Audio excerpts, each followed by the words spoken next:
Outlaw Sports is brought to you by Molson Canadian, made from Canada, and Rocky Mountain Barbecue, Alberta barbecue cuisine at its best. Hi everybody, welcome to Outlaw Sports. Mike Lonsborough along with Grant Pollock. And Grant, is one of those mornings, unfortunately, we have to talk about sports and an element that comes along with sports every once in a while, and this is the Boston Marathon explosions.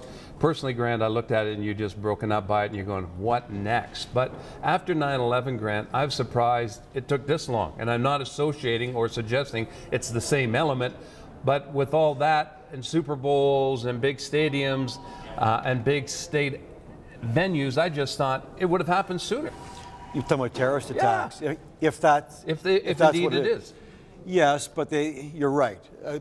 Newtown in Connecticut with the school wasn't a terrorist attack, but it was a tragedy of vast proportions. It's homegrown terrorism, Grant. Yeah, no, I'm talking about but the Americans have had a lot of tragedies lately. Yes. They had the kid in the movie theaters in, was it Denver or in Colorado? So they're not terrorist attacks, but a lot of tragedies are coming to the States in the last little while.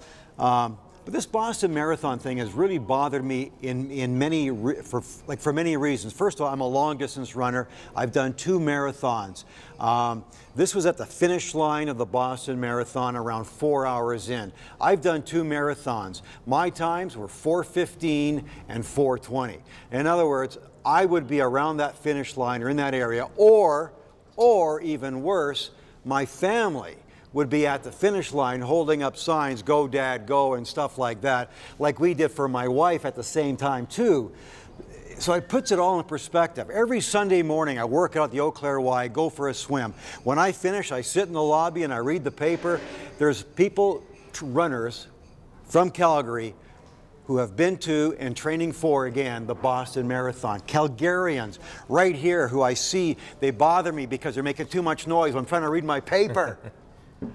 So the whole thing hits home for a number of reasons. First and foremost, though, Mike, I feel terrible for those who are injured and the 8-year-old boy who died. Because that 8-year-old boy who died at the finish line could have been watching his mom or dad or his grandfather or his grandmother or somebody like that. He was waiting to hug his dad at the finish line, you know, and that's the tragedy. So it's just a tragic situation for a number of reasons. For those people put in months and months of training, couldn't get the job done. For those loved ones who didn't know anything about running, didn't care about running, but their loved one was going to cross that line and they were so enthused. And the terrorism, Mike, yeah, that's a whole different ballgame right there. It is something we can identify with. A few years ago, Grant, I wanted to send my sister to Boston. Her best friend was running in the Boston Marathon.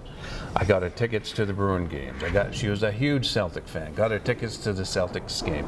They went and saw some Bosock games. They just had a great time in Boston. She was waiting at the finish line for her friend to come across. So when that hit yesterday, even though it totally doesn't affect us now, it takes us back to another time. And it also just, you think, okay, what kind of civilization are we living in? But you can't stop living, Grant. No. You can't stop. You can't live in fear, can you? You can't live in fear because then they win. Then they win. I don't know, Mike, when you go, I'm sure people ask you, who's your favorite sports guy you've ever interviewed? Who's your sports heroes? I know you've been a big fan of the Bruins for many years, and Bobby Orr and Phil Esposito's are your heroes. No, professional athletes are sort of my heroes. I mean, no, they're not my heroes. And Jim Rome brought this up on the radio the other day. He said he was amazed at the visuals of people trying to run and finish, crying for help at the end when the explosions went off. But he saw people leave the finish line and go to the explosion, go directly into the eye of the hurricane to help people. Yeah. Those are heroes. Yeah. Those are average people. I heard there were some doctors who finished running the marathon, Mike. He just finished, instead of going, oh, I'm tired, he ran to help. Those are heroes. Yeah, no doubt about it. We'll take a short break. We'll be back with more segments right after this.